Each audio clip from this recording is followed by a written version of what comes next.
Hello and welcome back to The Bureau, a Liminal Horror actual play series hosted by Gehenna Gaming. My name is Josh Demansky. I am your narrator for this series. Let's introduce the rest of us. Right. Hi, everybody. I'm Brandy Rose, at the Brandy Rose on Twitter, and I'm going to be portraying our wonderful little nerdy to starting to crack. Things cracked when the maggots came out of her skin, let's be real. But I'm going to be playing our wonderful Bire today. And hey everybody, I'm Randy Alvarenga. I am portraying Xavier Cortez, our lovable ? No, our like movable like journalist here trying to get the scoop on a story that will break the world or break his mind before he can figure it out. Last week I got a really cool fallout, and by cool I mean not for Xavier. Creeping black mold. That's like going down my hands. Don't like that. Lovely. And before we begin proper, just a quick note. The Bureau is back in stock at Exalted Funeral. So if you were holding off after last episode, go on and check it out. Now, just a quick recap. This last week, we dove into the maintenance level of the monolith. Starting out with things getting a little weird. Yulia, after having seemingly disappeared, was back with the group, as if nothing had happened despite the jump in space. Jaime, gone, nowhere to be seen. Now, as the feeling in your stomach and the quick loss of consciousness, the blink, that weird feeling, the room changed, revealing a couple of dead agents, soon turned gooey zombie-like creatures, quickly running away from the ensuing scene. You guys found yourself in this storage room.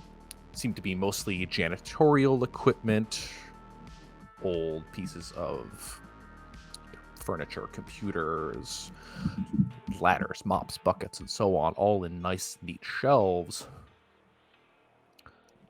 as well as this obsidian black pyramid, almost paperweight in size, that Bire found in a box and subsequently put in a pack. Now, shortly after you found yourself in the janitor's office, where you were introduced to Amos, this ancient man who didn't seem to be all that much helpful, but he did direct you to some instructions about how to restart the power for the building. Now, heading over to the power generator, the group split. Yulia going to the water pumps, and Xavier and Bire trying to find this lauded Dr. Henry Allen, supposedly somewhere on the floor. Now, that group checked out some rooms, opened a door with a big red X on it, and inhaled some mold spores to consequences. Now, on the other end, Yulia, descending down into where the water pumps were, found herself accosted by a swarm, this mob of these just mold-covered people? A little unclear. Rushing in her direction, soon she emptied out her shotgun, her pistol, and trapped herself in the control room next to the power generator, where Xavier and Bire joined once more to, as a collective group, destroy the rest of this mob, this 20-something lurching creatures. And that's where we left off. Are there still 20 something? I thought No. Oh, you killed them all. My God, I was like, if you retconned that, I'm coming through the screen, All right. breaking the fourth wall and the laws of physics, just to come over there and be like, you take that back. That was horrible. That would be fearful, and I would have to roll for that, I'm sure. Now, as we begin today, we start in the aftermath of that conflict. The ringing in your ears from various shots still there. The smell of mold and rank just, spreading up into your nostrils. The floor itself getting covered in this black ichor as the forms of whatever those entities were are just like turning to mush in front of you. At this point, 10, 15, 20 of them lie on the floor of this massive domed room. Remember, you guys were in the room with the power generator, that pylon that sat laden with equipment in the center of the room, domed ceilings, 2 football fields in size. Yulia, in the control room, at least last you saw her.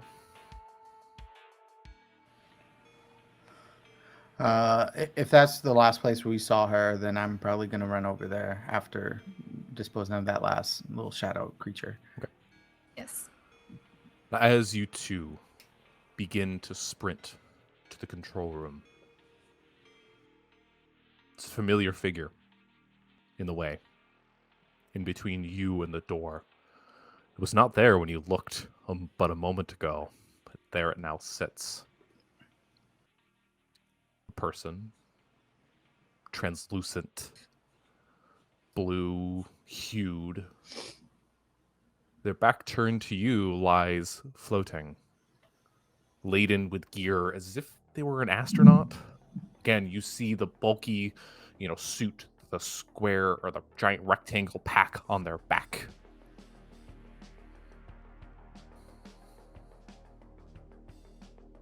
Are they still dripping? Like black stuff? Oh, this one was not. This is the ghost-like entity you guys had seen previously. Yeah, I thought we put like a bucket under him because he had been like dripping, but I guess not. He appeared before the dripping guy. Got it. He was gone by the time you saw the dripping, the bent in half dripping person. Thank you for helping me because I forget. So seeing him, I would sort of stop in my tracks for a second and go, you're seeing this, right? Unfortunately. All Isn't right. that from before? The Yeah. guy? I'm gonna try to get his attention by throwing something. Like Not at him. him? No, next to him. Okay, what do you throw? Depending on how good your aim is. Whatever like thing I can find, like debris or like a small rock or A brick. Throws a brick at head. Hey! it's You a can- ghost thing. You can scoop up some moldy I ichor on thought the he's ground. not a ghost in this I'm not one. touching that. I'm not touching that. I'll do that. Yeah. Maybe there's like a Let me see spent what I have shell in my- from your revolver, kind of laying on the Mhm. ground. Yeah. That would make sense. Or That sounds smart. yeah, let's do that. Okay, getting real video game here. Yep. Trying to get his attention because I think we tried to talk before and we couldn't. Now, as you pick up a little bit of brass and throw it in their direction, you hear the pink, pink, pink as it rolls on the floor. And this entity, again, it's back to you. Shifts. This time quicker. Last time it was sort of floating there, and it still is floating. And you see, the helmeted face begin to shift in your direction. Again, the helmet itself smashed, the face beyond desiccated, its eyes dead as it begins to stare at you. And as it turns to lock eyes,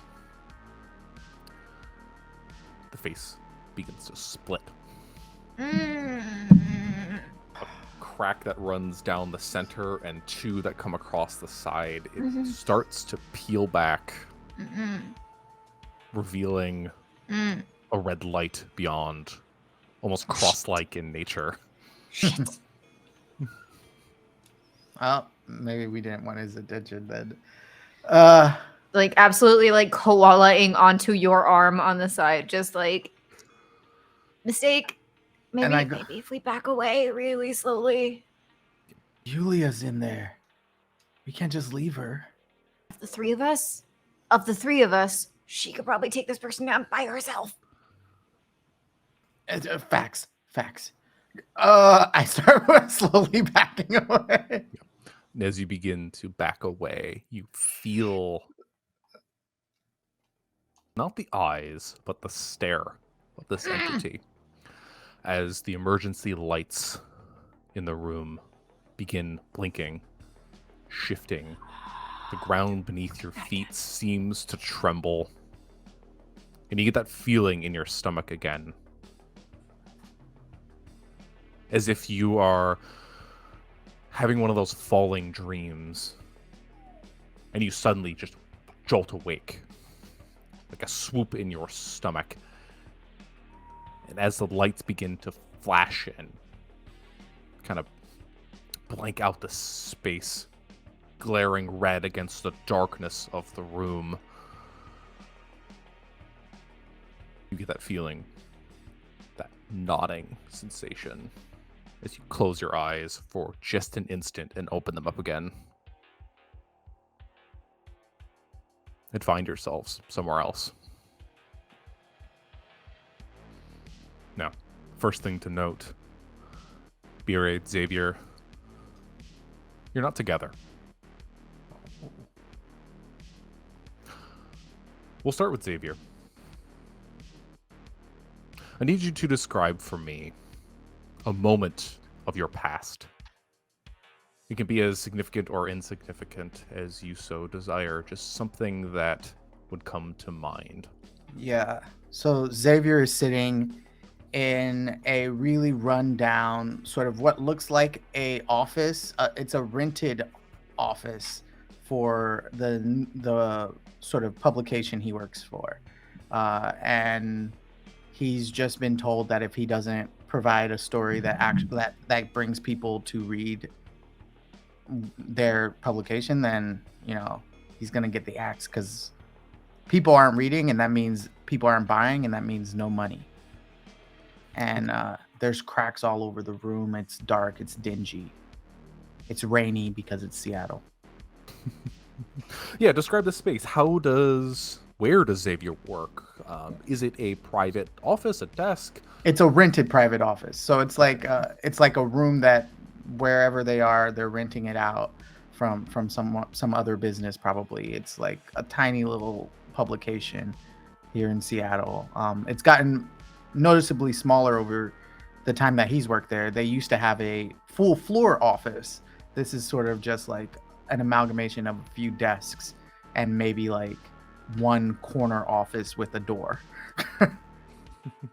Yeah. Okay, so Xavier, you find yourself in this familiar space. Maybe this is the one you left behind. Just has it been hours, days? Yeah. Hard to tell. But you're sitting at your desk. What the?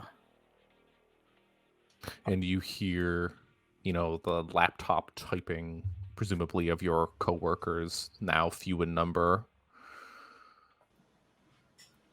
And you hear the turn of the handle of that office. And the door kind of slams open. And out walks your boss, your supervisor, the publication owner, maybe all three in one. What does this individual look like? He's got sort of he's balding a bit. Has like a big long cigar sticking out of his mouth, smoking inside the office. Never good. But a little bit like he's pressed a really cheap button-up shirt. Like it's supposed to look nicer than it is, and he's got like a little tie on, some pants with the shirt tucked in. He's trying to give the appearance that things are normal, but they're not. And he's, like I said, sort of balding in the middle of his head. Okay. Do you have a name in mind? George. George. All right. Now George just like slams out the door office and he paces a few steps. And you hear him kind of speak out loud. It's not to any of you directly, but you know it's to all of you collectively. Just kind of yells, "The internet's just killing traditional journalism. How do we sustain this? How do we get clicks?" And he's like talking to himself, but this is something that was probably frequent. He wants you to pay attention, but he's not directing it at you at the moment. And he goes, "The kids these days, they don't even have the attention span to read the articles. How do we maintain subscribers? Our prices are fair. $10 a month to access the news articles that we publish."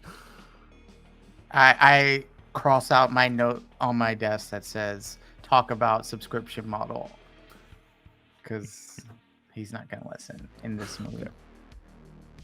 And he turns to address the group. "There's going to be some changes around here. We need to justify costs. We're prepping for a sale."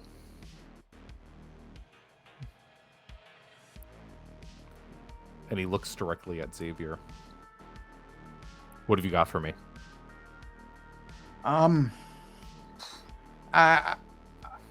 Last night I got a lead on some story about this place downtown. I don't know much, but the person on the phone, they said it would make a huge story. One that I think would get people paying attention. And so he's now staring kind of intently at you. What? So you just a phone call? This is No. just I have a meeting. I was supposed to hear back from him earlier this morning, and I haven't yet. I was planning to head downtown in a little bit to try. I promise. I'm trying to get any information on this place, but I can't even find it. So a half-cocked rumor. Great. This had better be good.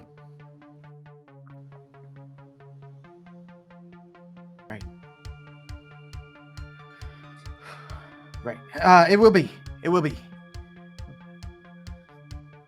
And you see George kind of shrug.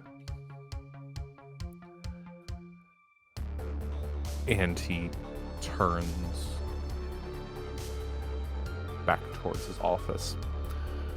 And the thing you notice as he begins to turn around slowly is just this flash of red in his eyes. And as he walks back in, the door closes behind you. That slam, that sudden noise of the wooden door, and that swoop comes back. Your vision goes red. We go over to Bire. What is something that happened in Bire's past? So, we are in a small, dimly lit apartment. It is probably evening. The sun is starting to set. And the last bits of sunlight are filtering in through the window.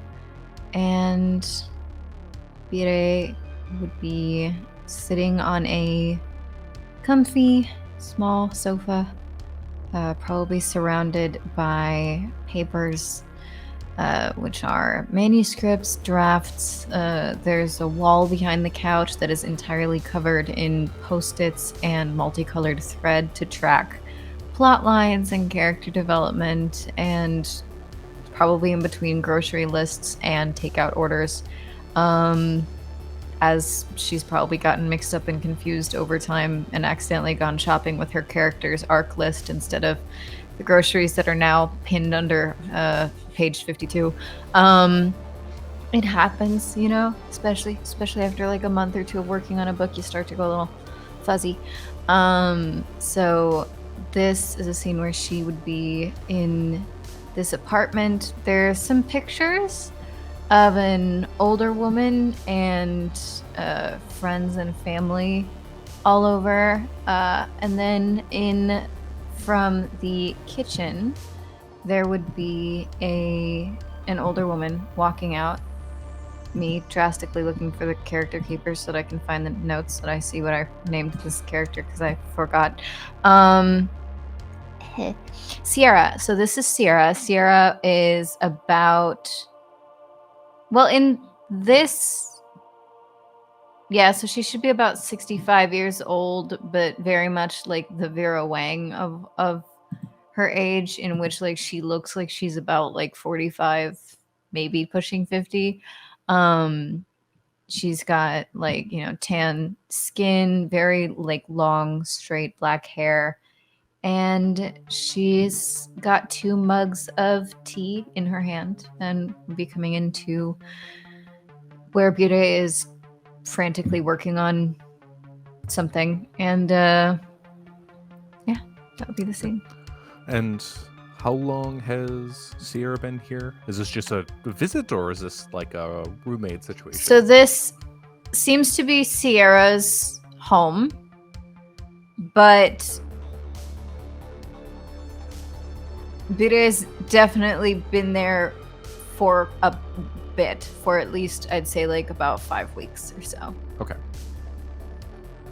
And so Sierra walks out of the kitchen area, cups in hand, sets one down on a coaster near you. She doesn't quite sit down. She's still standing, walking, looking around, tracing the red lines from the conspiracy board that you've set up for yourself. Just taking in the silence. You watch her walk over to a stack of papers, lift up, quickly flip through them, her face neutral. And as she stares back at that board, her voice kind of rings out with a bit of a sigh. How's it going? Fine. It feels... There's nothing special about it. I don't know why this story, why this book. None of the characters are really popping out to me as the main... I don't know. Something's missing. So... And she's looking at the board. Walk me through this. Who's even the main character here? I don't know. They haven't told me. I don't know.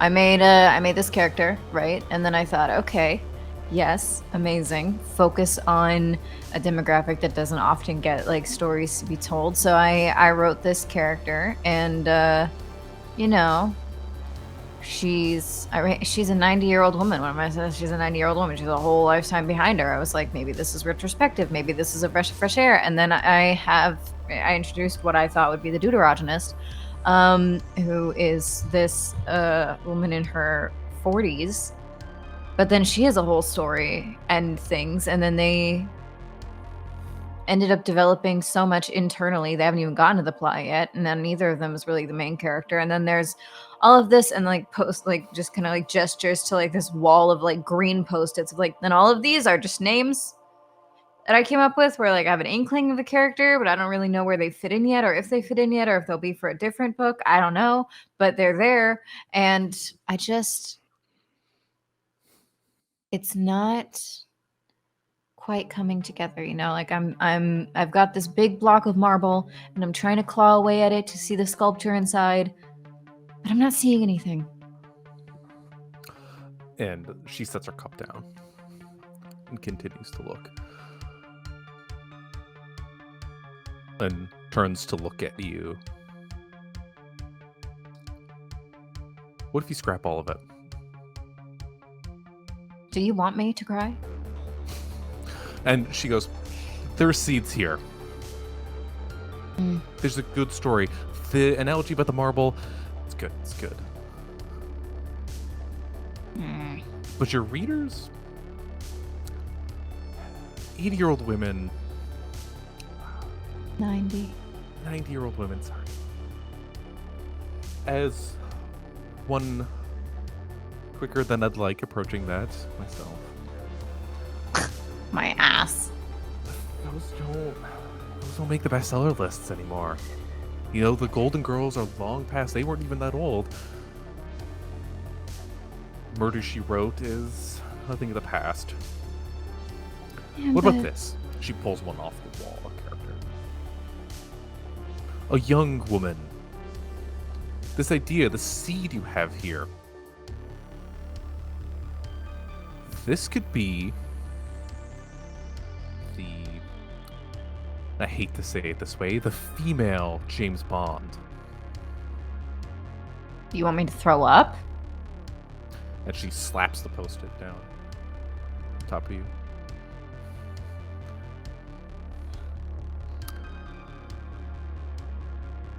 Just take a day. See where it goes.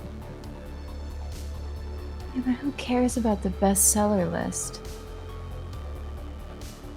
You know, let's look at those Hollywood stars. Take those god-awful movies that keep making $1 billion at the box office. Someone like Scarlett Johansson. You know, you have a star like that power, where she does those big movies. Your Avengers, Ghost in a Shell. Those contracts give her the sustainability to do the Marriage Story, to do those smaller movies.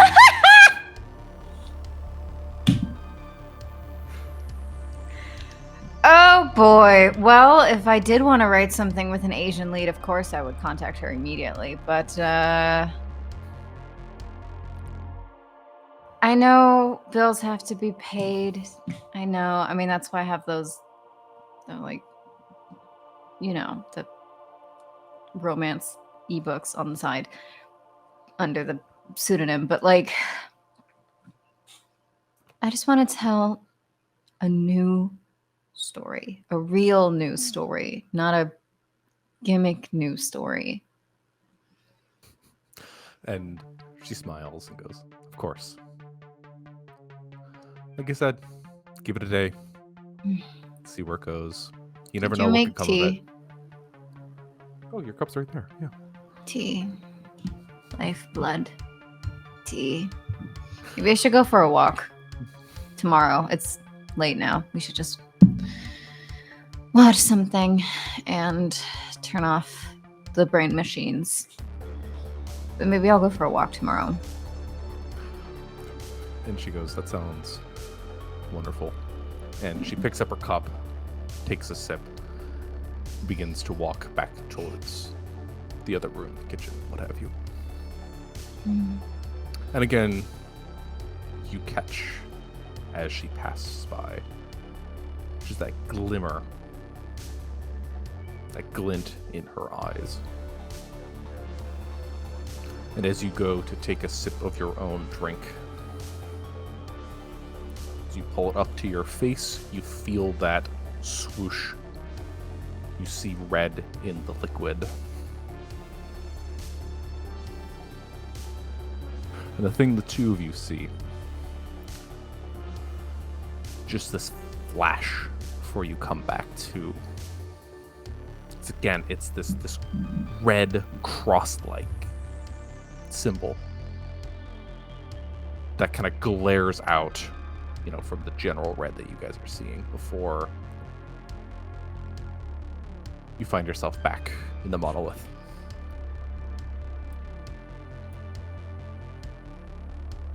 Now, a few things worth noting. As you come back to, it's like you woke from a dream. Like I said, that jolt from a nightmare.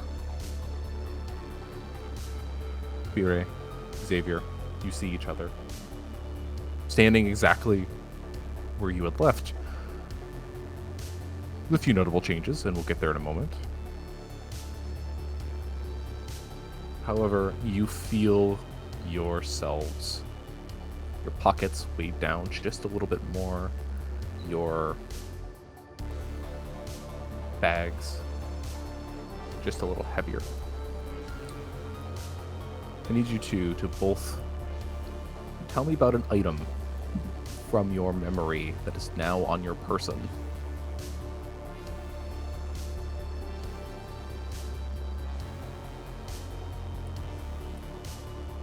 I would say the post-it note that I had just crossed off with the talk to him about the monetization, basically, and then at the bottom of it is just the number that called him, the person who claimed to have had inside information here, and it's underlined 3 times. Okay. Fluffy pen that I was writing with. It's like seafoam green and like glittery, but like the cheap like old glitter where like if you put your thumb down it you can feel all the actual glitter, like it's all rough. Then it has the like feathery frilly top. And that would be in my hand. It's not my pen, it's her pen, but okay. Noted. Now, as the two of you come to, the one that gets immediately apparent is that this room is brightly lit. You're still sitting, presumably in the room with the power generator. Domed room. Large expanse.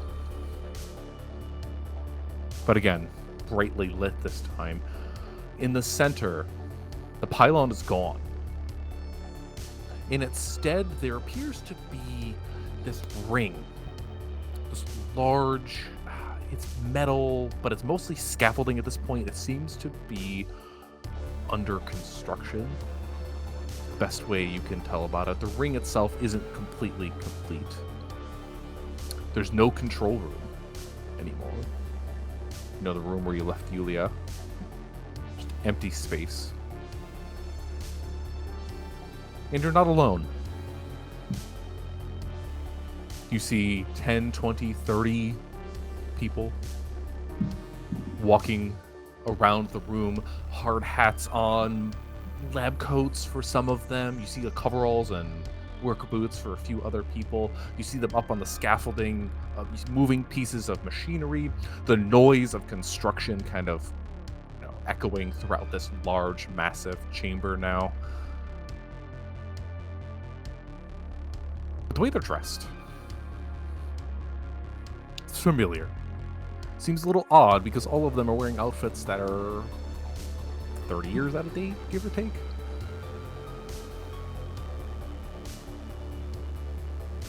What do you guys do?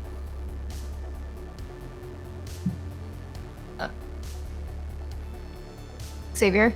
Yeah. Oh, I've noticed.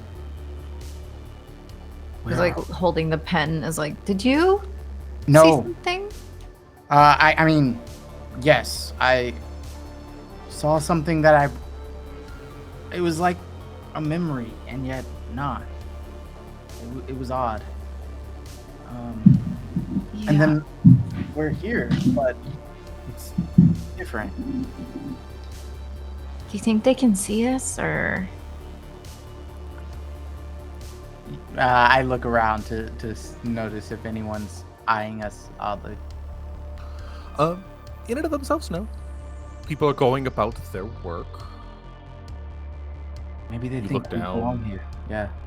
You two aren't wearing the clothes you came in here with. My vest. Oh. My bulletproof vest. That's still on. Oh, You confusing see and awkward. You're wearing like a jacket or something that's kind of pulled over it, but you can kind of, after a moment, feel that the vest is still there. What? However, again, your clothes look, God, 20, 30 years out of date. Out of What the fashion. actual fuck are we wearing? What is this like? I don't know. It's like a heavy wool suit. Who wears these?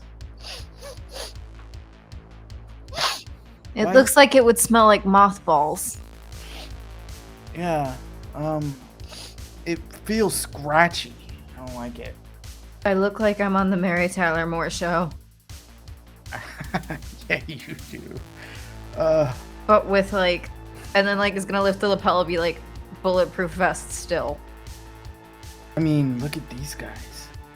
They're wearing, and they're wearing like different, like they're wearing office stuff, but also maybe some weird things sometimes.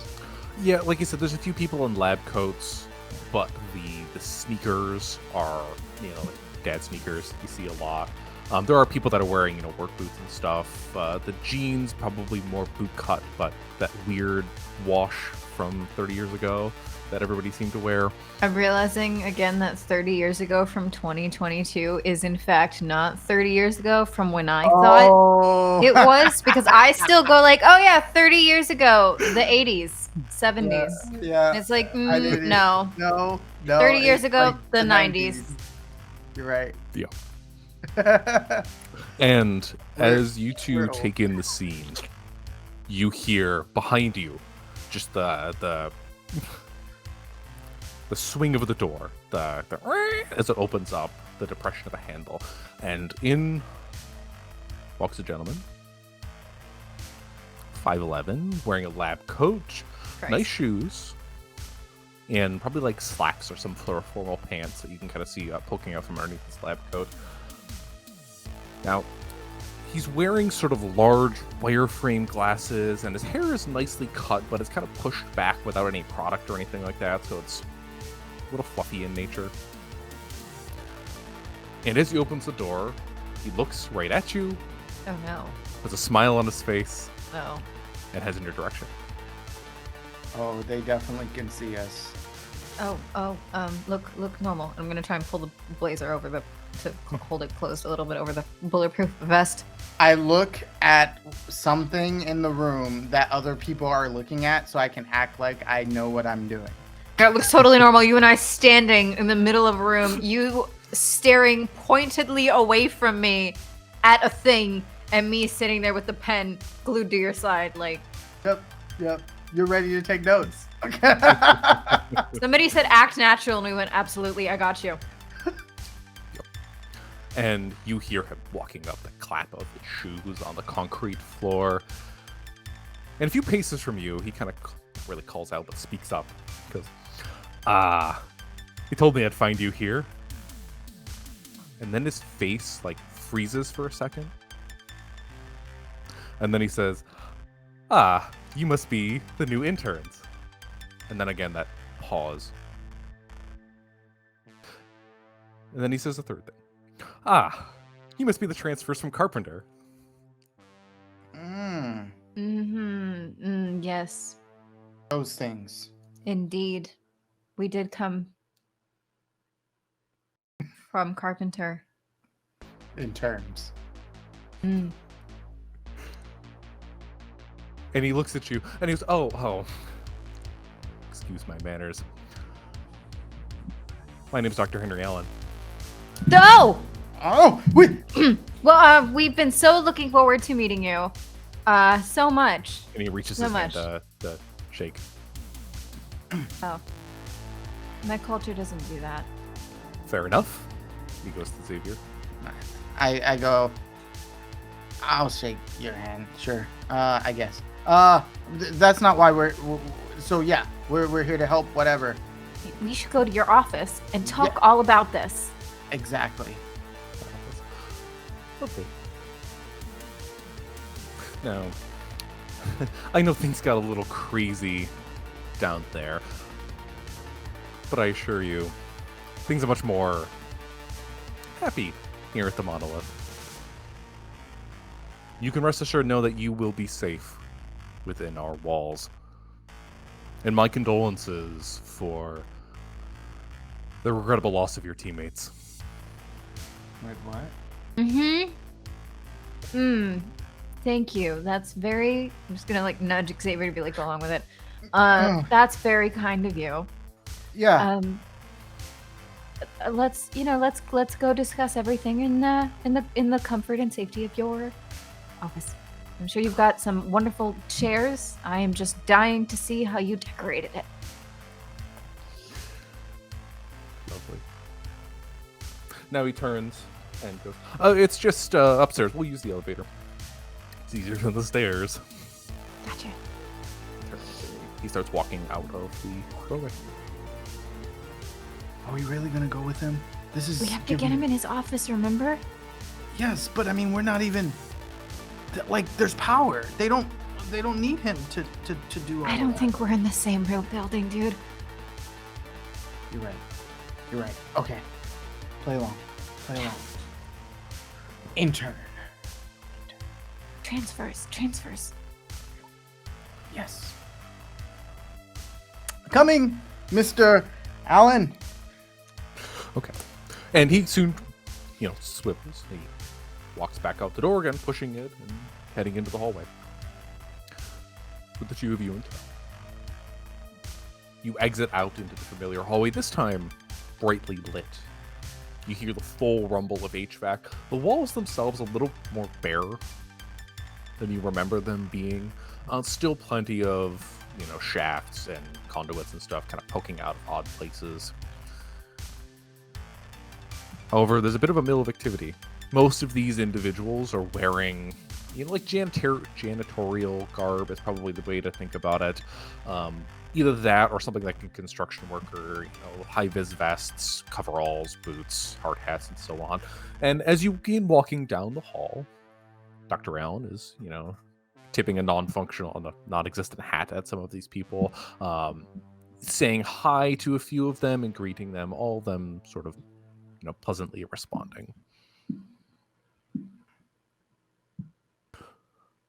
And after a short jaunt in the hall, you guys find yourselves back into that transfer hub of sorts. This is where you first saw that ghost-like individual pushing through the large double doors into this space. Again, it's bare, white, sterile signage pointing to various locations on the floor. Directly ahead of you, the elevator door. Now again, this is a hub of activity. You see people with pallets and carts kind of shifting back and forth, going from one end to the other, going into storage and moving out, so on and so forth. And as you step into the room, you see Dr. Allen just a few paces ahead of you. You feel a tremor. The lights blink before going out. And on that last flicker, you find yourselves back in the room as you know it. Dark. Black ichor everywhere. Bodies stacked where Amos left them. Dr. Allen, standing ahead of you. His back turned to you. You see him stop. And as he stands there, you see his hair start falling out. And then it seems like his skin begins to disintegrate and degrade and pull back. And kind of spiral off into the air as if it was burning with no flame. Until you see skeletal structure underneath. Until that starts to rip and deform, and his clothes begin to decay, and arcs of electricity just jolt off of his body. Yeah. I'm then guessing ano- this is what Amos meant with shame about what happened to Dr. Allen. And as he deteriorates before you, electricity arcs off of him. And in the flash, you're back. The brightly lit room.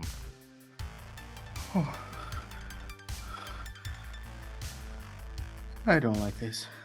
We need to get on that elevator. And you see, he continues to walk up, pulls out a little key card, and boop, through the elevator. After a moment, the door opens up. He turns back to you. Shall we? I Yeah. don't know. Oh, every instinct of me is like screaming not to get into this elevator. I feel like maybe we should try to have gotten him to take the stairs, but I think it's too late now. Yeah. Maybe he's trying to help us. Maybe that's what this is. I mean, he was there, right? You saw him. Let's just get in the elevator. Right. Going up? And as the two of you get in, he files in behind you. And you see the elevator. It looks like a normal elevator. This mirrors like glass that kind of like projected all sides, gives that weird illusion as they bounce back and forth. You hear pleasant tunes, kind of like over a little speaker. However, the control panel seems to be sort of ripped up, as if it was taken apart. And Dr. Allen, he walks in, he looks at it, and he goes, "God damn, I thought they'd get to that first." No worries. And he like reaches in and like connects a wire, and then just like pushes the setup back into the wall and presses one of the buttons. And the elevator doors just should close. And you feel the swoop as the elevator begins to rise. Now as it's shifting up,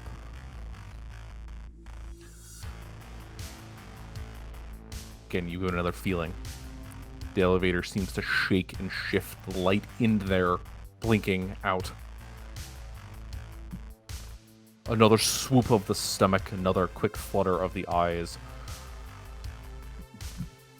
Dr. Allen's gone.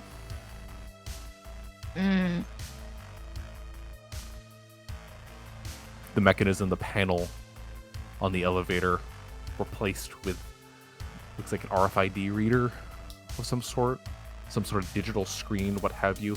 The elevator's still shifting and moving. The two of you alone. I knew we should have taken the stairs. We should have taken the stairs. At least it's moving, right? We didn't even have to turn the power back on. That's not odd at all, right? What floor are we even going to? I look at the button. Because the buttons aren't. There's no light indicators from the buttons, right? Not anymore. I go, Tight. yeah. And as the floor shifts, the elevator does come to a stop. You hear a bing, and an audio recording comes over the speaker. Sort of a deeper voice. With residents, anything is possible. And the doors shift and open, revealing the space beyond. I pull out my little smartphone and I just take a with the residents, anything is possible note on my phone. Oh god. All right. I want to use my flashlight because is the power out on this floor? Is the light? So, streaming into the elevator is an incredibly bright light coming in from the space beyond. Yeah. And you see on the door frame of the elevator A little number 7. Well, that solves that. I'm gonna pull out the little collapsible baton out of my bag again, just to like have it and be ready, squinting into the brightness. I look at you and I hold up the gun and I shake it. It's empty. Oh yeah, because I used it. Yeah. So hopefully Maybe don't it'll crack. just scare someone, you know, or you can throw it. Wonder what's on this floor. Actually, I don't. I just want to know where the exit is. But maybe we'll find his key card or something up here. Maybe that's why he was leading us up here, right? I don't think he was trying to help us. I think he was just going through some sort of motions. But like, Peter is gonna step out into the brightness from the elevator. Yep. I want to look for any of those like floor plan maps that sometimes are in government buildings. No. No. As you step out of the elevator, I think it's almost immediate. You know that trying to find one of those floor plans is futile, because you step out into what could only be described as a jungle-like environment. Oh. Your feet touch down on grass. You see this space. Now, it's worth noting, you do see the walls, immediately to your left and right. It's not like you step out into nothingness. But it's like somebody put Central Park in a building. This massive open space, paths that kind of carve their way through it. You see the little streams of water. You hear the babble of the brook. A pond set some distance from you. Hanging from the ceiling some 30, 40, 50, 60 feet up is an orb of light that is sort of, casting a bright light throughout this room. And filled throughout is just a density of flora. Some of it recognizable, some of it not.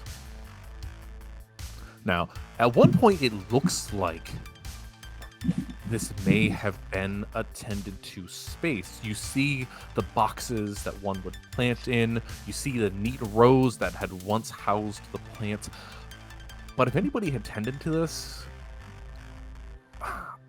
it's difficult to tell how long it would have went unattended, as it is wild.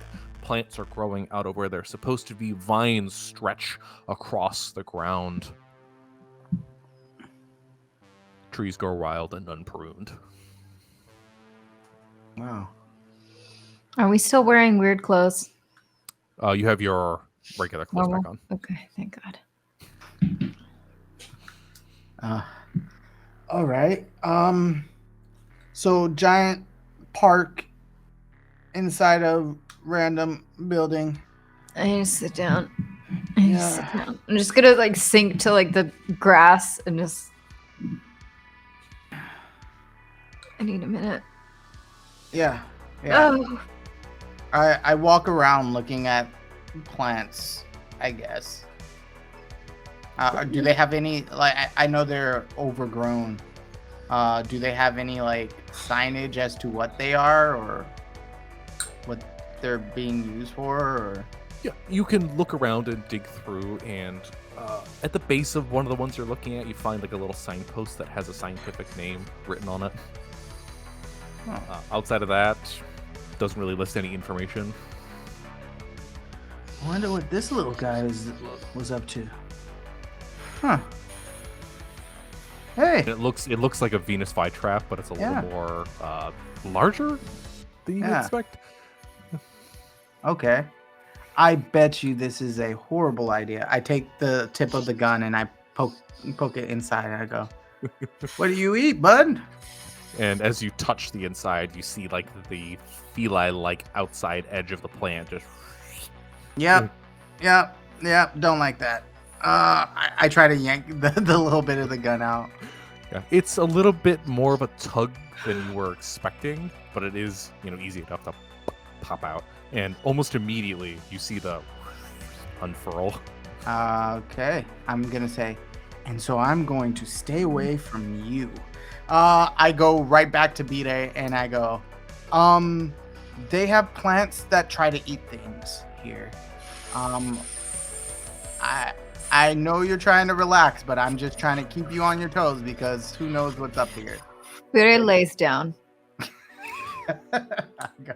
I'm gonna lay down. I flat, just eyes closed. Just been trying to do like the little like stuff to make you not hyperventilate. Little blow the birthday cake. So like between that, occasionally hear like birthday cakes.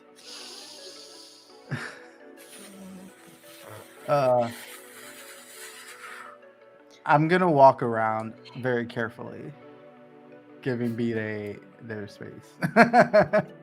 Okay. Do not walk out of my line of sight. Okay, I won't. Now, as you walk around, again, you see that this was a pruned space. This was a tended to space at some point. The path does kind of stretch out, and on what would be, the cardinal east and west directions, there do appear to be doorways. Points where the wall, kind of has a bit of a recessed space, and you see like double doors, metal push doors, kind of set on. Again, it's easy enough to find those. They do appear to be sort of not completely covered by vines, but vines have stretched out and are like clinging to some of the door space and definitely around the frames. And noise catches your ear. A shink, shink, shink, shink. Shink, shink. I run over to B-Day and then I stop before I say anything and I go, I'm sitting back up. I go, all right, I know you don't want to hear this. There's something in here. I hear it. I know you're trying to get your rest and you're trying to take care of yourself. I get it. Right here might not be the best place. Yeah, I just needed a minute. I'm okay. I can wait a little bit more to lose my mind. I'm centered. I'm zen. I'm cool, calm, and collected. Okay, let's go. Let's go. I'm gonna like grab onto you to get up. Yeah. Dust myself off. I'm gonna look around for whatever it is. And you hear it's almost metallic in nature. Just a shink, shink, shink, shink. And it stops for a moment. And then a shink, shink, shink. Where do you guys go? You said east and west, right? Yeah, doors on each side. You're closer at this point to the one that would be on the western side. But it's easy enough to follow the path and around, go all the way over to where the eastern side would be if need be. Okay. You want to head through that door? I point to the western door. Door sounds great. I have the baton is like out, and let's go. All right. As you start creeping down the path, a few paces off, a little ways before you, one of the bushes shakes a little bit. No. And you hear the shink, shink, shink sound. I whack the bush As you... real hard. You no hit the bush. Hesitation. Just... Nope. And the bush shudders.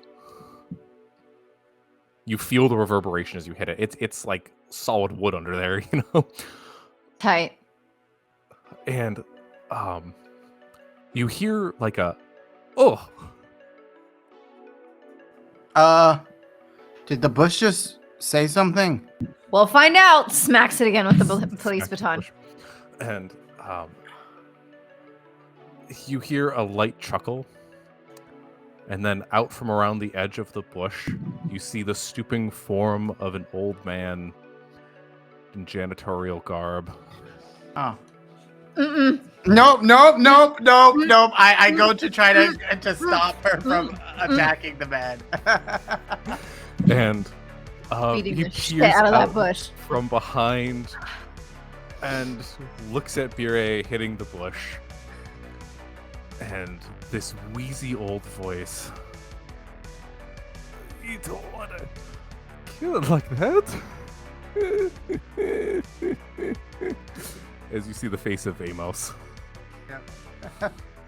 oh, I think she's trying to get some of the frustrations out. I'm like struggling in your grip, just like. Yeah. Okay. Oh, we're calm. I'm gonna go limp. Yeah. All right. Why are you up here? Why are you alive? And he kind of like shrugs and cracks a smile, and he goes, why are any of us here? But I'm tending to the greenery here. They like it when you talk to them. Why were you in the bush? Eh, And he's got like a set of shears, and you can kind of see like the remains of is like. that what was clinking? I don't think he was quite in the bush. He was more trimming. He's around the other side. Yeah, the bush. It seems. Mr. Amos, I would really prefer if you didn't scare us like that. Please. And he kind of like the smile creeps up to the edges of his cracked and wizened face, and he holds up his hand, sort of in apology and a bit of a shrug. And he goes, "I'll remember for next time." Bire is fully quietly crying, like just too much, just tears. Yeah. What about the power? Weren't you supposed to be fixing the power?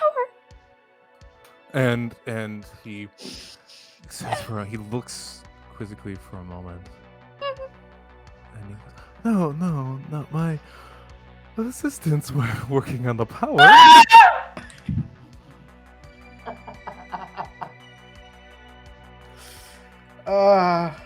Did they? Here is did on they the ground. send you Just to- on the ground. Did they send more help? We could always use more help. Is that why you're here? I'm not your fucking help! What she said. We're not help. We're just trying to find Mr. Allen, or at least get his card that we need to shut all of this junk down. And after you said Mr. Allen, his face kind of like curls in just a little bit of confusion, and he goes, Dr. Allen hasn't worked on this floor in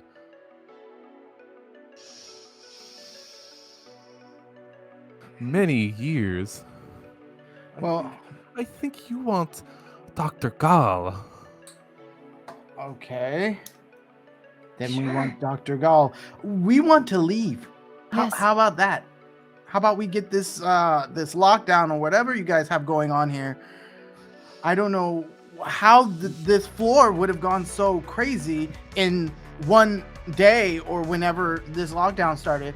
This makes no sense. I'm tired of being here. We both went out. Okay? This isn't funny. Time to clock out? Yeah. Yes, it is. It's time to clock out. It's time to go home. It's time to clock out. It's time to go home.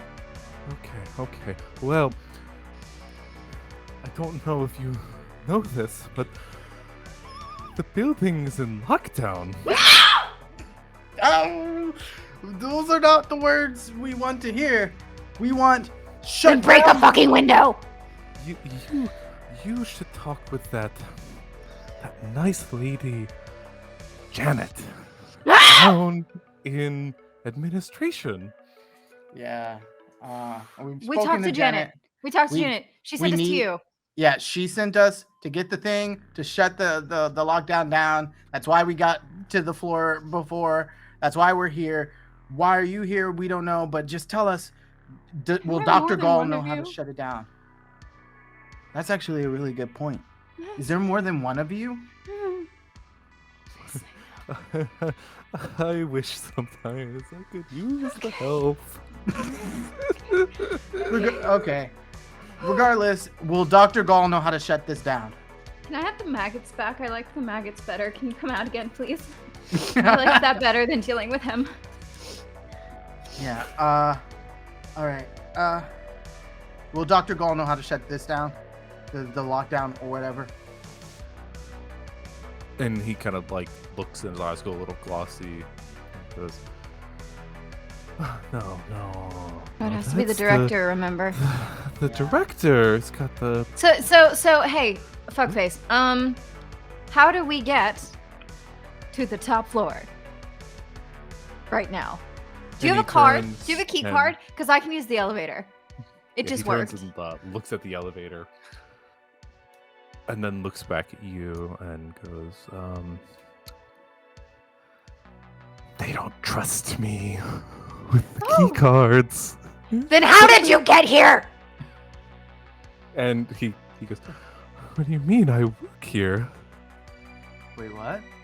You don't work in maintenance? Oh, I work in all floors.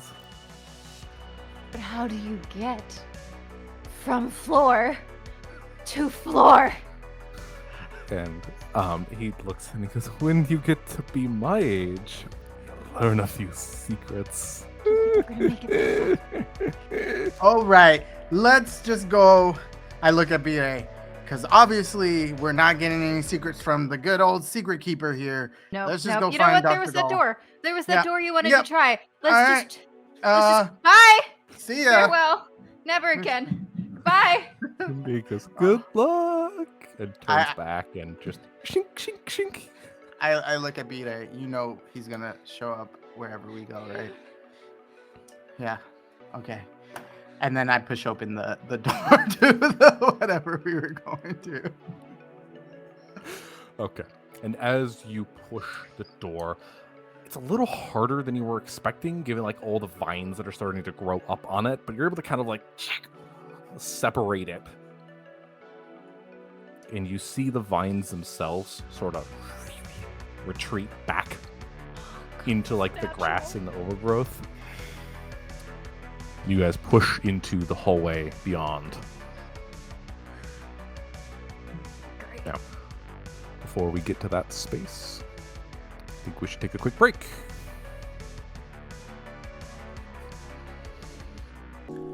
Are you enjoying the Bureau? Well, you can show off your allegiance to the monolith with exclusive merchandise, including short sleeve and long sleeve t-shirts, hoodies, and more.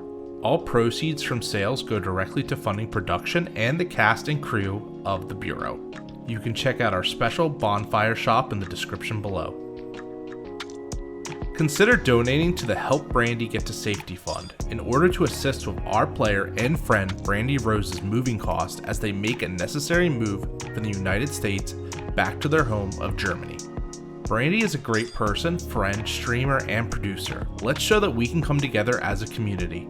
Anyone who donates at least $10 to the fund, send me a screenshot of your donation and your name and you'll get a special shout out during the show. You can find the link to the GoFundMe in the description below.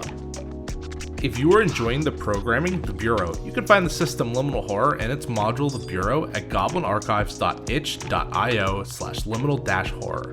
The link is in the description below. If you're enjoying this program today, consider subscribing to Gehenna Gaming to get up to date with all our latest actual play series.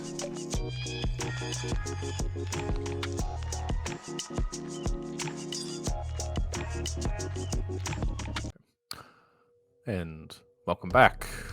Before we went on break, Xavier and Bire had made their way through their own means, presumably, to level 7 of the monolith. As they walked out of the elevator, they found themselves in this park of sorts. This area of overgrown greenery, once tended to paths, now beset with plant life. After encountering an old friend, They've decided to leave out. On this side, the western door, pushing into the darkness beyond. As I said, as you push through the door, the vines themselves seem to cling and hold onto it, but with enough force, they're able to kind of shift it open, and the vines just retreat back into the bushes. I look at Beta and I go, you know we're probably going to have a hell of a hard time getting back in here, right? I don't ever want to get back in here anyway. Oh, good point. All right. Let's just keep going. You know what? We managed to kill whatever was kind of blocking that one kind of stair area. So you know what? Fuck the elevator. Let's just try to get up. Okay. Let's just try to get up. Let's figure it out then. Lovely. Now, as you walk into the hallway, you know, the room that you're in at the moment, this garden-like space is filled with light. The hallway beyond is filled with dark. But as you push on, and the door closes behind you, you hear the gentle hum of Amos's voice singing away until the of the door returns you to silence. Fuck. Yeah. Next time we see him, do not hold me back. Okay. No taking. Oh, poor Amos. All right. No. This hallway you find yourselves in, it's similar in make to ones you've been in previously. Concrete brutalism seems to be the theme of this building in general, and this floor is no exception. However, it appears like somebody had attempted to tidy the space up. The concrete has, styled motifs of glass, wood finishes, and plant-like motifs, presumably hand-painted onto portions of the wall, the woodwork, and the doors, and so on. Now, staring down the hallway, there are a few fluorescent lights kind of set up in the ceiling. Now, these ceilings are very tall in these hallways as well, maybe 12, 20 feet up. A couple of fluorescent bulbs sort of flicker. Not a whole lot of light being cast in this area. Enough to see down the extent. Now, the hallway stretches on for some 150 feet before it turns in your direction. The way you'd be facing, it would turn to your left, heading elsewhere onto the floor. However, on the western side of this hallway, what would be your right hand as you stare down, you see 3 doorways. One pretty much right in front of you. The other 2 spaced out at odd intervals heading down the hallway. All right. And there's no signs on the doors saying what they are? Or... The one that you're looking at right now, these are simple wooden doors with L handles. The one that's closest to you, it has like text printed on it that says workshop. Tight, let's go there. And Bira's gonna... She doesn't care anymore. We're gonna kick open doors, look at them, helpful, no, fuck off, let's go. And she's gonna walk up to it and just kind of like bust it open. Okay. You push into the door and find yourself into the space beyond. Now, this room is fairly large. We're talking most of the extent of the hallway itself. So 75 feet, give or take, in either direction. Now, the thing about this room is there's a central thoroughfare that bisects the room. So there's 2 halves. In each half of this room, there are 4 workstations. So there's 8 total, 4 on each side of the room, a little thoroughfare kind of bisecting between them. Does that make sense? Okay. There are doors leading elsewhere, in this chamber, one on what would be the northern wall, one on the southern wall. That thoroughfare sort of connects the two doors together, and the little path that you guys are on now kind of connects into that. Now, these workstations, it's very interesting. They're like lab hoods is the best way to describe them initially. They have a table that's set up.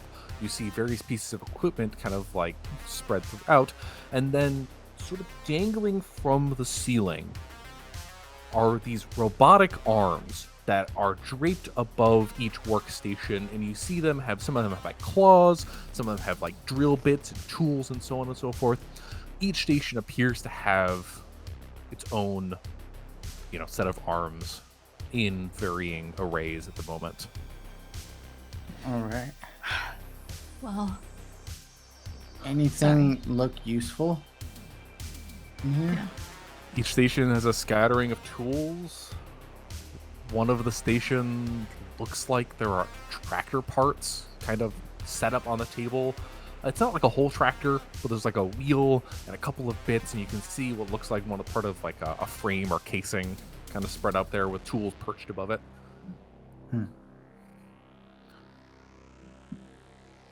What do you think? Is it worth looking? yeah. I mean, we've got the bolt cutters and I've got the baton. And you have the gun back, but it's pretty useless. I don't know if you want to still keep it. I mean, but I could throw it at something. That's true. They're heavy. Let's look at the tools. Maybe there's something we should take with us. Maybe there's something useful. Yeah. So yeah, we're gonna look at those. We're gonna search Guys. around. You split up? Do you look at the same table? What are you doing? Yeah, I would want to stay near each other, especially with robotic arms leaning from tables. Don't like that. Yeah, to give each other cover. Okay. So as you approach just one of the arbitrary workstations here, not the one with the tractor parts, let's say. I need both of you to roll a D100 for me, please. Tight. Don't know what that could be. 39. Let's do Furious first, and we'll get to Xavier, so keep the number in your head. So as you guys look at the workstation, Fury, the first thing that catches your eye looks to be a hand mirror. It's sort of set on like the side, not directly underneath the robotic arms, but offset a little bit, still on like the main table itself though. It's made of like a tarnished silver material, and the mirror itself looks a little fogged.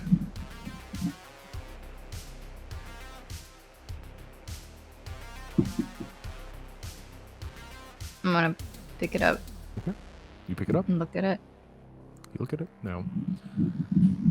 You hold it up to yourself. Mhm. Okay. As you hold it up, you see a familiar face looking back. But something is a little off. How about you tell me what BRA notices about the mirror that would indicate that the reflection isn't perfect? So as I look into it, my eyes aren't quite right. The shape is slightly off, a little rounder than mine are, a little deeper in my face, and the eye bags are more pronounced than my actual ones are. Now, it is very dark in here. This room has like, sulfur emergency lights kind of spilling out over the doorways. Could be a trick of the light.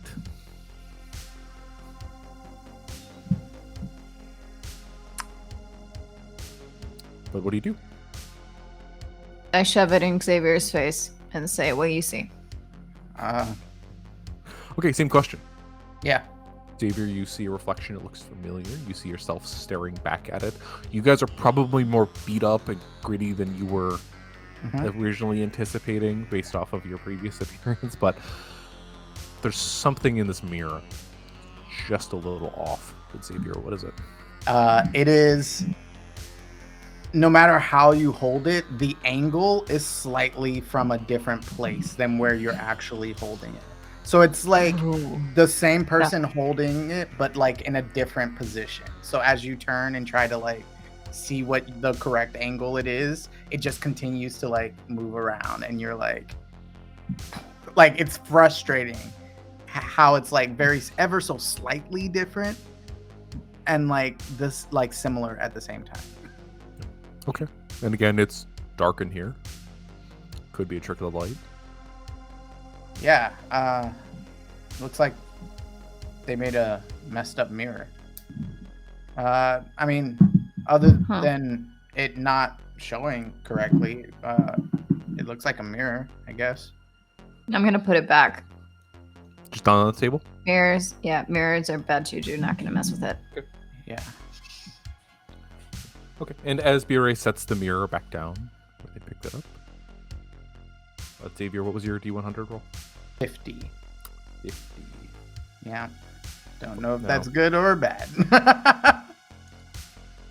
As Bure puts the mirror down, your eyes shift to the object directly underneath the robotic arms. Mm-hmm. In this case, it's a familiar form. It's a plastic pink lawn flamingo sitting there on the table. Oh, man. Okay. But as you stare at it, you're having a little hard of a time looking away. Okay. So what do you do? I want to pull out my phone actually and look for that video of the recording of the people watching the video with the pink flamingo and because there was like all the images that were being shown, right? Like, Yeah. Was there any dialogue? Was there anything they were listening to as those were going by? No, it was a slideshow, static images flicking by. You know, as you review it again, you see a pencil, a mug, a stapler, pink flamingo, Okay. chalk, a road flare, and so on. I mean, if I can't take my eyes away from it, You can take Would your eyes I- away from it. It's just it's Hard. interesting. It looks really appealing, yeah. and it's very familiar to you. So, I know this is weird. I feel like I've seen this somewhere. But not. But have. I'm gonna look over his shoulder to look at it. And again, plastic pink flamingo. It's got a couple of little metal struts where one could presumably stake it into the ground. I mean, It's a little beat up. It's a little dirty. It's a little faded. It's do also you ever live in Florida? No. I also don't live in a place with an HOA, but apparently pink flamingos are like the anti-HOA thing, right? Oh, yeah. That's what I've heard. They like hate those. So, I mean, why would they have one in this ugly government building? I don't know, but it was also and I show her the video. It was also like one of the things in the little slideshow they were watching downstairs. Oh, Yeah. yeah. Well, I guess that would be, why it's familiar. No, it comes from before that, I think. Because even when we saw that, I was a bit confused why they were watching it. But like this particular one, for some reason, there's something about it. I'm gonna try to get closer and just like pick it up. so you get a little closer. Yeah, this is Reach your stupid, hand but in yeah. and grasp onto it. It's very Mhm. light. You kind of remove it from the table. The one thing you note is, as you grasp it to pull it up, it's tingle comes over your fingers as you touch on it and starts to kind of like buzz through your arm. The way I've described it previously is like licking a battery, Mm. but it's this palpable energy Unfortunate feeling. that seems to kind of come off of the pink flamingo and kind of pulse your arm. It doesn't hurt. It's Right. It's noticeable, but not to like. It's an like a extreme 9-volt degree. battery, licking a 9-volt battery. I did that as a kid. Yeah, definitely. I know exactly the feeling. It's unfortunate, but also kind of cool, but also like weird. I go, yeah, like, and this might sound strange, B-Day. There's like something, like there's some kind of energy in this. Well, I'm gonna keep it. I don't have a weapon. Maybe I smack whatever with it. Maybe it does something. yeah, maybe you can give somebody an electrically charged paper cut. Just take it, it's fine. I mean, I brought the pyramid thing. Okay. All right.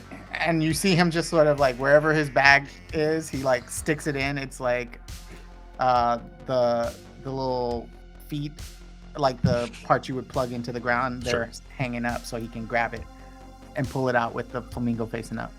Lovely. Okay. You may add plastic pink flamingo to your inventory. Excellent. We're definitely gonna live now. Yep. It's the pink flamingo that'll keep us there. So yeah, Vire's going to just start continuing to walk through. Is there a door at the end, or is the only exit how we came out? Yeah, so you guys came in on what would be the eastern side of this room. There's two doors, one to the north-south. Like I said, that thoroughfare that splits the workstations, the sides of the room, it connects to both doors. So you guys are probably closest to the north door at the moment, but choice is yours. Okay.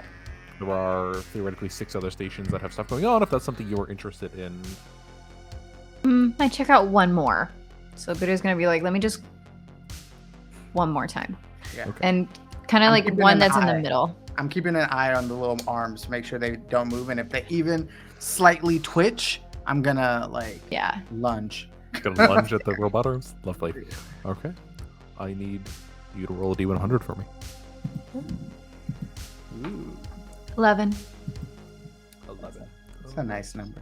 Let's see what you find. You jinxed it now. Sorry. Are you? Now, No. the station has a series of tools on it. Tight. There's like a toolkit that has, your wrench, screwdriver, and so on and so forth. It seems to be just like popped up on there and zipped open as if somebody was still using it, but moments ago. The one thing that catches your eye are 4 bullets, kind of like propped up on the bench in a neat row.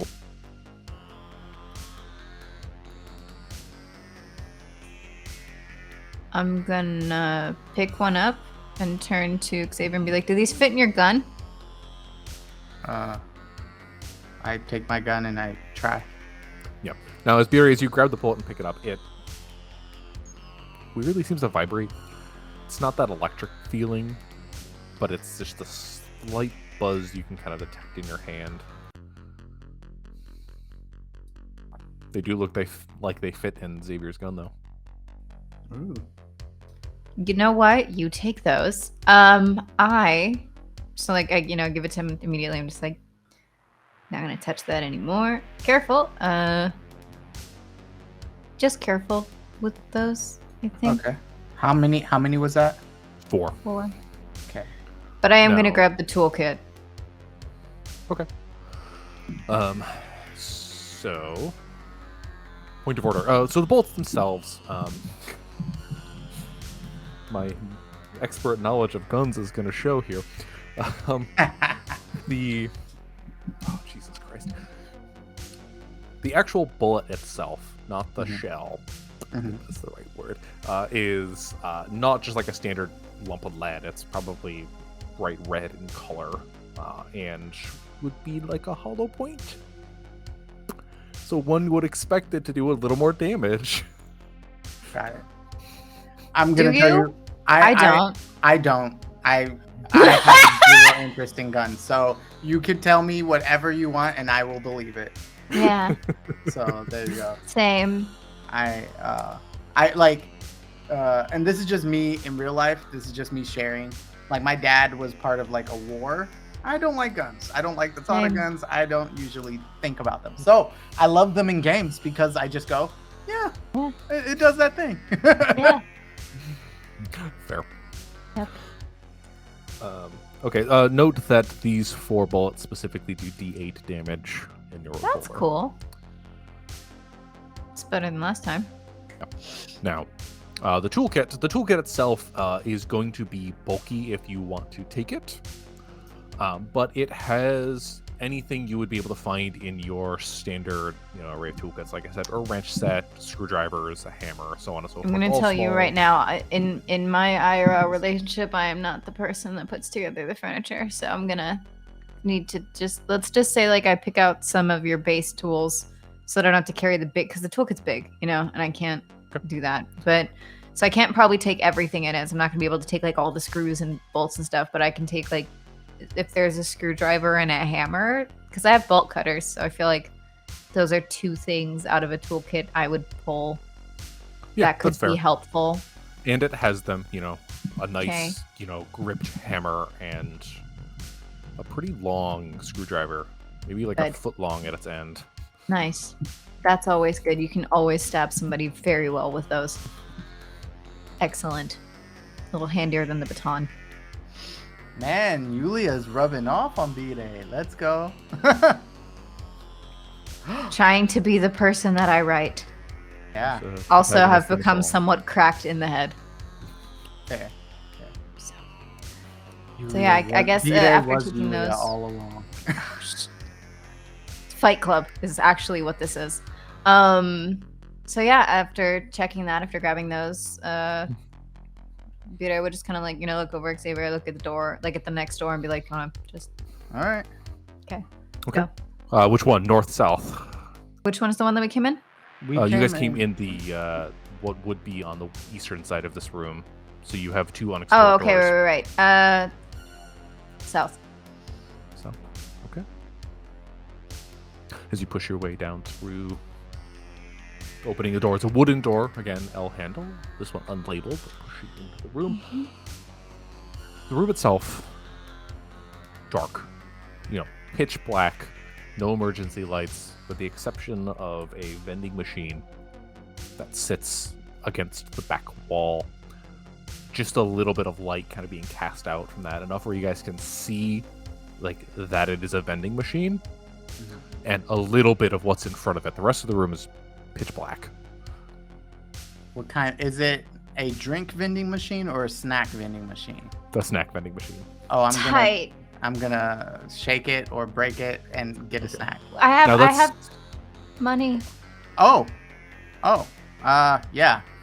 I wasn't just about to break government property. I don't think I care about that, but you'd probably get something faster. And she's gonna pull out like a dollar bill or something from like her bag. Now, it is worth noting again, this vending machine is on the far side of the room. You guys have just entered. The rest of it's pitch black. There's never mind. We're just gonna head towards it then. Yeah. Beacon of light at the end of the tunnel. Yep. Okay. As you shift forward, you soon, very quickly bump into like a desk. Ow! You can kind of feel it in front of you, and as you look around in the limited lights being cast, you see there's a series of them. Oh. Careful. In between you and the vending machine. Desks. Yeah. Do you have a light? Yeah, I do. I pull out the light. I shine it. Okay. Is this a proper flashlight? I don't remember. It's a LED light. Oh, right. Yeah. Okay, so you click the light on, and then you get a view of the scene here. Now, you see secondhand furniture in one of the corners, maybe a love seat and a chair, an old beat-up table. Walls full of diagrams, just kind of pasted crudely to there. There's probably bits like drawings and stuff spread throughout. And a couple rows of desks. Ones like you would find in a school, in this sense. They appear secondhand. Like elementary school desks, like the ones with the little arm that comes out. Yeah, something like those. Okay. And you find 4 occupants of those desks. What?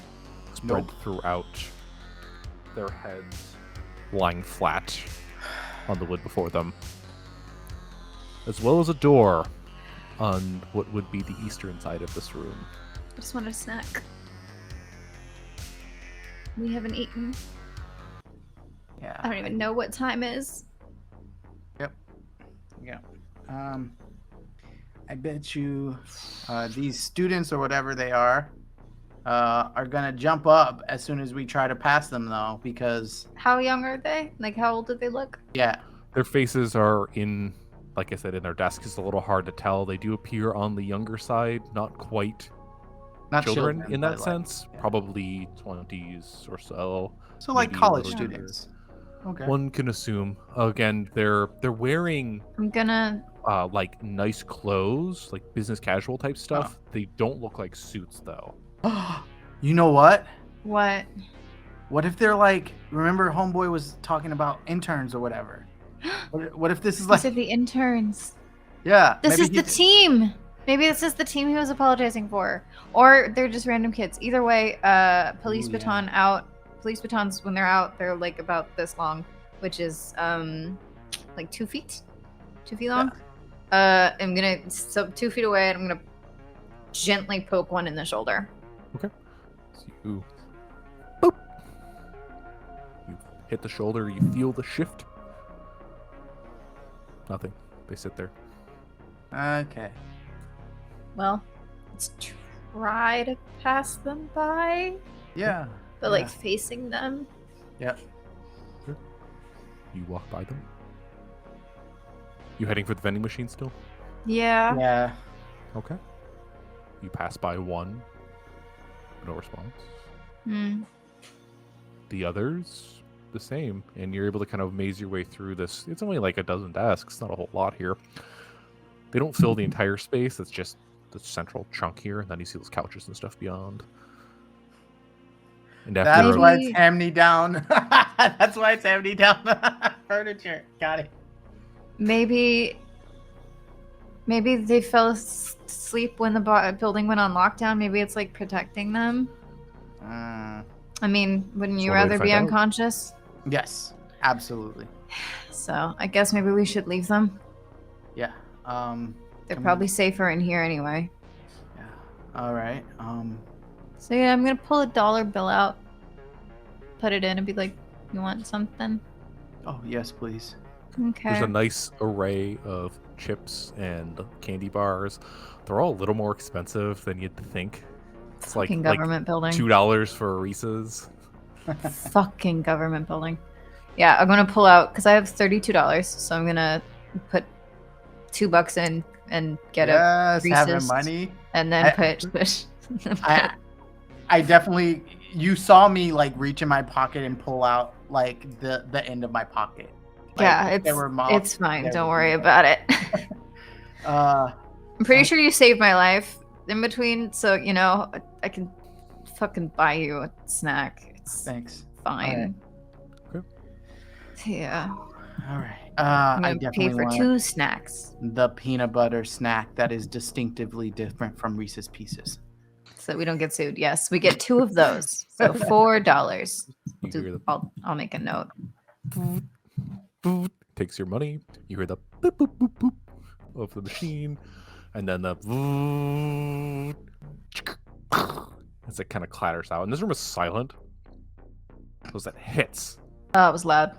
it rings out, and then you hear the boop, as it kind of clambers into the little receiver bin. It's supposed to be that loud. I'm gonna use the police baton to like open the receiver bin because I'm not putting my hand in a dark space right now. Then it's just Oh my gosh, why is that so loud? I don't know, but can you get the snacks while I hold it open? Oh, yeah. Well, I actually then I look at you and I hold my hands up. You want moldy hands touching your food? Fine. I know what you're doing, but like, it's gonna, because I'm holding it open with the police baton, I'm gonna stay close to the police baton and like try to like just like kind of pinch it out fast. As you grab it. Seems to be okay. All right, then we head out Here. whatever doors here. But as you begin to shift, I don't know if you guys are planning on eating it immediately. You hand one off to Xavier. You shift either I'm open or put unwrapping yours it. in your pack. Yeah, I would have been unwrapping it. So as you guys are tearing the packaging open, You hear flap. Oh man! Yeah. This I'm sick. drip I'm of sick. liquid that splashes onto the floor. Flap, flap, flap,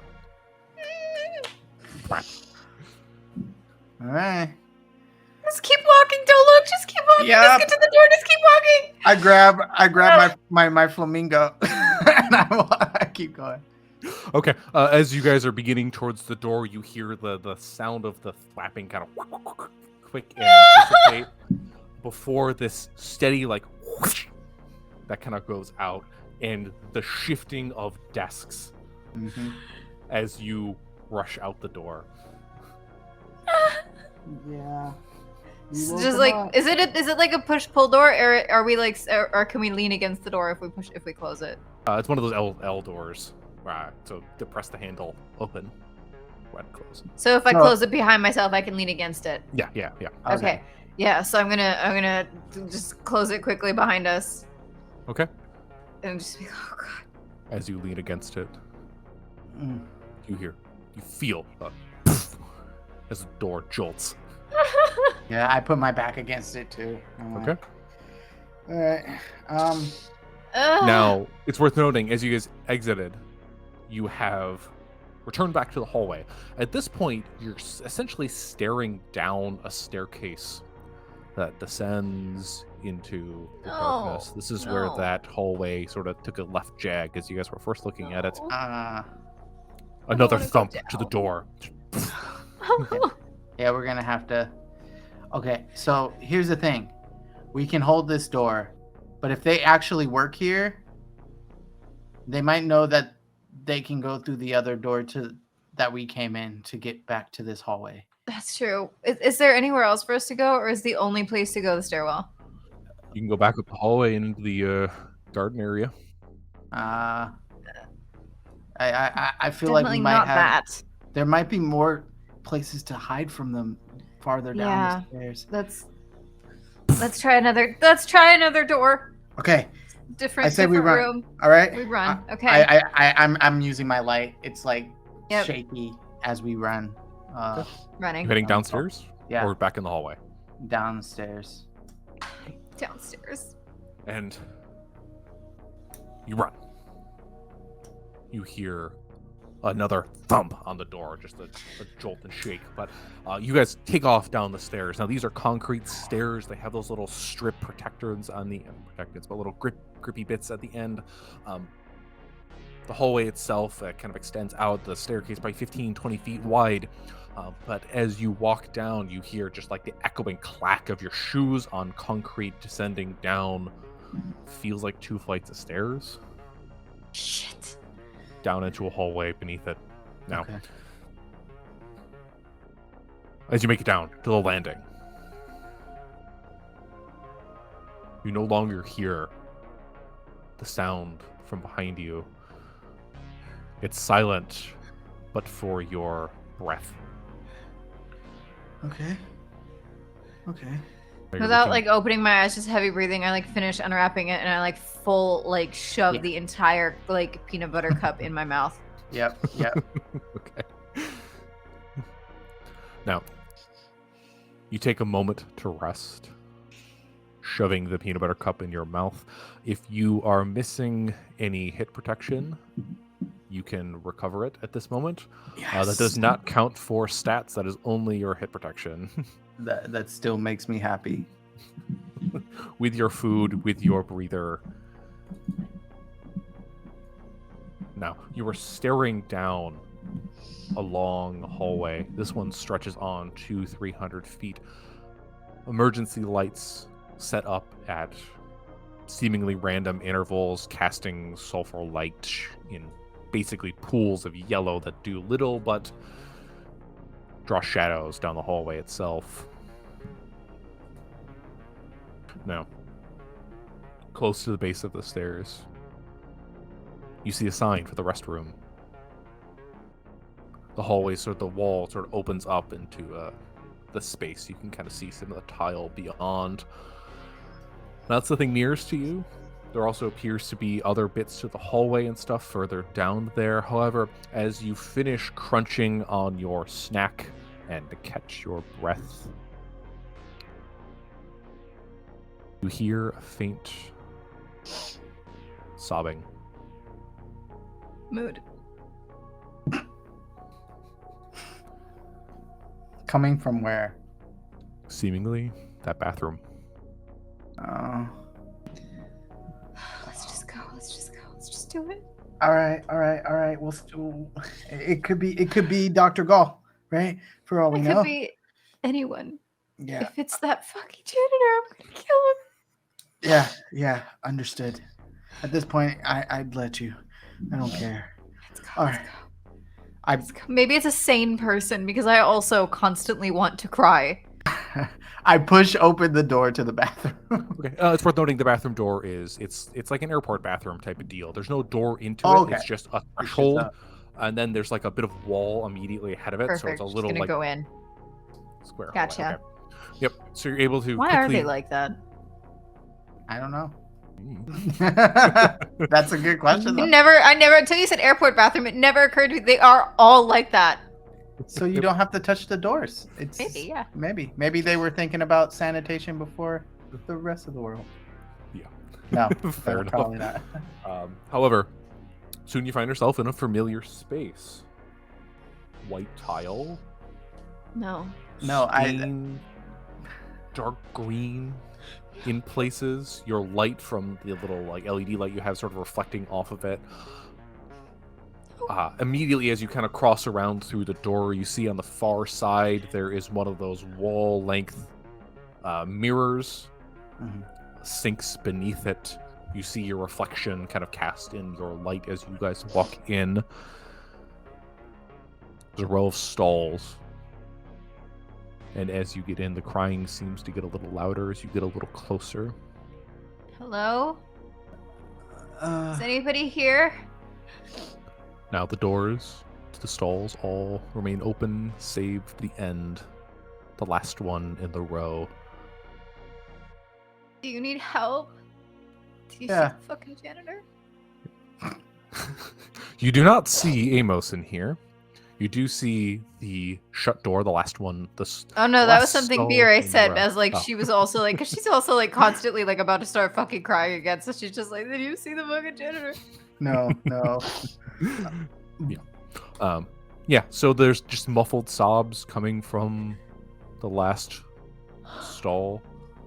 Does not respond to your calls. Shit. We have to go. We have to like knock on the door or something. All right. Hey, I know this is scary. It's scary for us too. But hey, maybe we can help, or maybe you can help us, please. Yeah. B-Ray's gonna come up to slightly away from the door and with the police baton, like kind of like tap it. So you reach out with the baton. The closer you get, you notice a dark liquid on the ground beneath the stall. Voice still sobbing. You tap. Shit. Get no response. But as you tap, you see the door shift ever so slightly. Doesn't look like it's locked. I'm just gonna smack it open. You push it open. Kind of bangs against it. You see a woman sitting there. Face in hands, elbows to knees. Like sitting on the toilet. Not in like a going to the bathroom sort of way, in more of a perched there sort of way. Just like Hey. sitting there and sobbing, just crying. Hey. Is she covered in the black ichor, or is it just on the floor? Does not appear to be. You do see a shock of red hair. Hey. Oh my Hey. gosh. Hey. And I'm gonna use the baton to like lightly poke her to get her attention.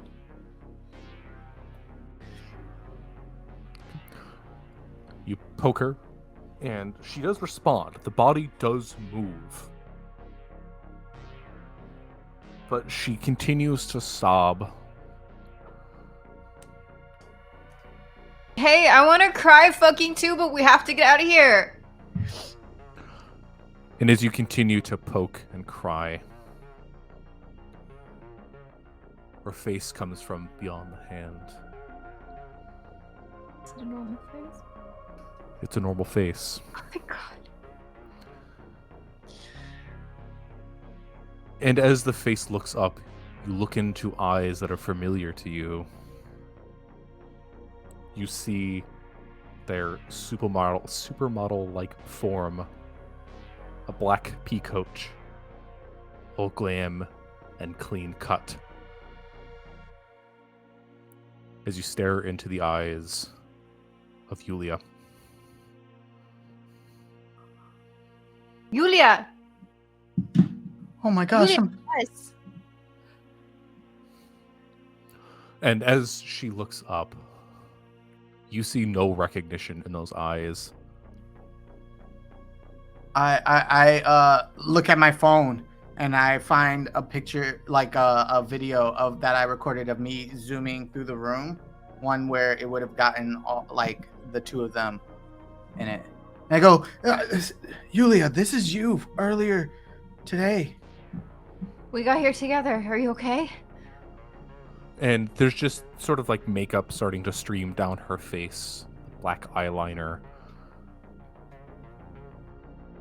She looks and responds in an accent I'm not going to try and intimidate her. Yeah. Are any of us okay? Pointing. No. No. So you don't remember us? And she looks back and forth between the two of you, tears still starting to streaming down her face. No response. That's fine. It's okay. It's okay. We We didn't remember Jaime either, you know, so. Right. But here's the thing: we can still help each other. We're trying to figure out the way out of here. We gotta find. So glad you're okay. Yeah. We got cut off. I'm Bire, and this is Xavier, and we came here together. Okay. And you see her eyes dart back between the two of you. Other than that, no response. We have to get out of this bathroom. Yeah. Don't touch that black shit on the floor, though. As you look down, it's not black.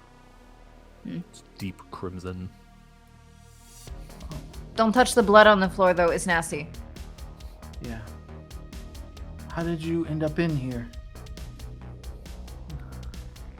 Her eyes dart to Xavier. But you get no response. Dude, come on. Fair, We have to go. Yeah. Come on. And I'm gonna like reach out to try to you know, help her like up and give her something to balance on so she doesn't have to step in the I want to blood. look back towards the entrance of the bathroom and make sure there's like no interns. Now, Xavier, you quickly Nothing look in the back mirror. and scan, and you see nothing. You guys appear to be alone in here. Now, this Yulia, as Bire tries to pull her off the toilet, she willingly gets up. There's no resistance. Follows your guide. All right. Good. Let's keep going.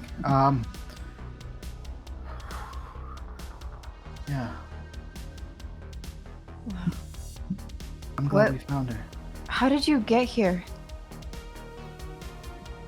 She offers no response. Hey, are you injured? Are you hurt?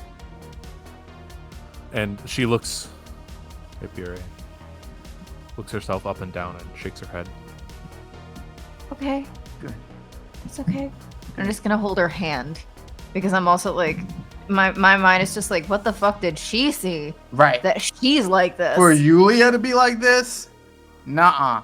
It is not. It So is I'm not like, safe. it's okay. I'll like one hand police baton, one hand holding hers to like pull her along with us. Okay. Just gonna look at the mirror real quick and fix myself up because I have been through a little Easy enough. You're able to moment. quickly do that. So does Xavier lead the way? Yeah. Xavier, you're the first out of the bathroom, back into that long, dark hallway. Seems deserted, seems as silent as it was before, now without soft cries. Okay. Bire, holding the hand of this version of Yulia, whatever that may mean. You begin to follow Xavier out. When you cross the threshold,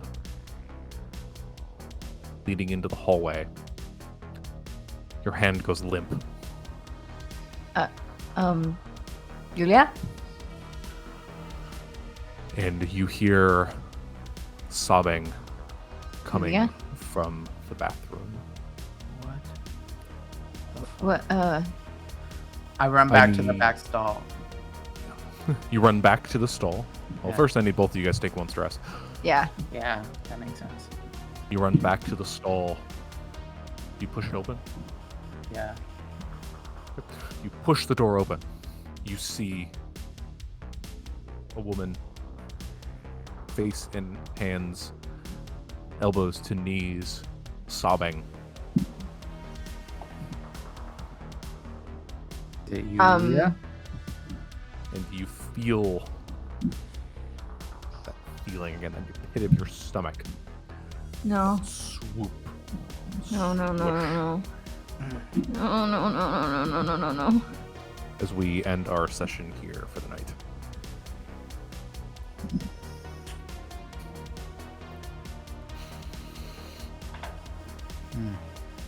That was good.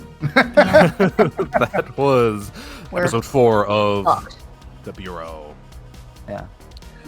Before we leave, if you guys do a quick reintroduce yourself, who you are, where we can find you, anything you want to talk about this week.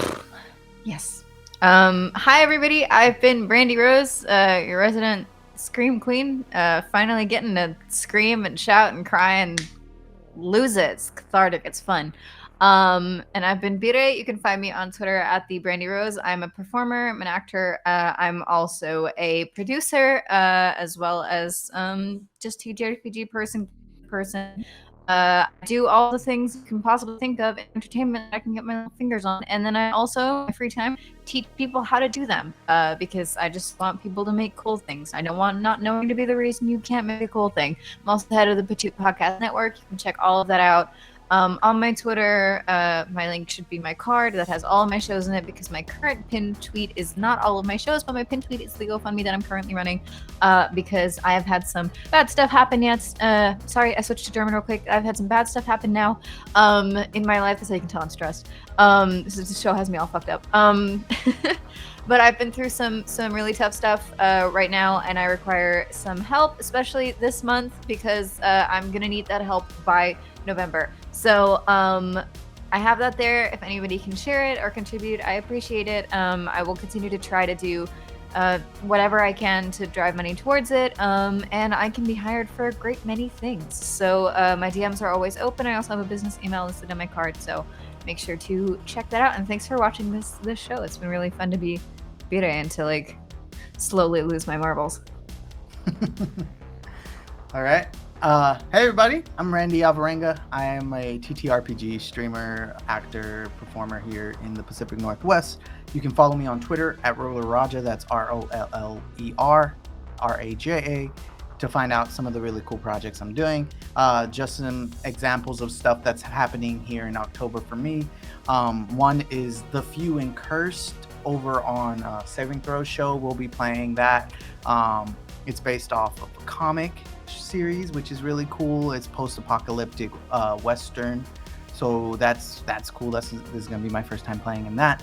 And then also over on Nat 20 Productions, we're doing a entire month of spooky horror based Pathfinder 2E stuff set in a world of the same homebrew campaign that we're playing in through most of the year. So it's a chance for that world to get really spooky and haunting, and I'm terrified. So come find out why. All right, and finally, my name is Josh Domansky. I am your game master for this series, but I also do adventure writing and design, including the module we're playing today. You can find me on Twitter at unenthuser. That's unenthusiastic user kind of smashed into one. If you ever want layout for your own adventures, shoot me a message. I probably have time for it. That being said, I've also been running games on folks' channels and whatnot, so I am available for that if need be. Now, before we take off for the night, I do want to thank you guys for listening, continuing to support the series, watching the videos, and so on and so forth. At this point, as we are recording this, episode 1 of the Bureau is just shy of 1,000 views over on YouTube, which is like an incredible milestone. So thank you guys for tuning in. Thank you for listening. And again, as always, if you are seeing this in some place other than the Gehenna Gaming YouTube channel directly, please head over onto them, subscribe to their channel, watch the other videos. There's got a bunch of cool stuff that's coming on right now, especially for the spooky season. And please continue to share this podcast, whatever you want to call it, this actual play series, with those who you think are interested in, so we can continue to keep that momentum going forward into the finale. We also have merchandise for the series. You can find that at the link below if you want something with logos on it that I designed. Yay. They're pretty cool. They're pretty cool. So yeah, check it out. I'm real happy with the quality of the print. It's all print on demand stuff. Yeah, Bonfire is really great. I do my merch via Bonfire, and their stuff is fantastic. And purchases of that help support the show, help keep us things running here. So if you're a little interested, check out all of the links below. Now, this has been episode 4 of the Bureau, and we will see you next week.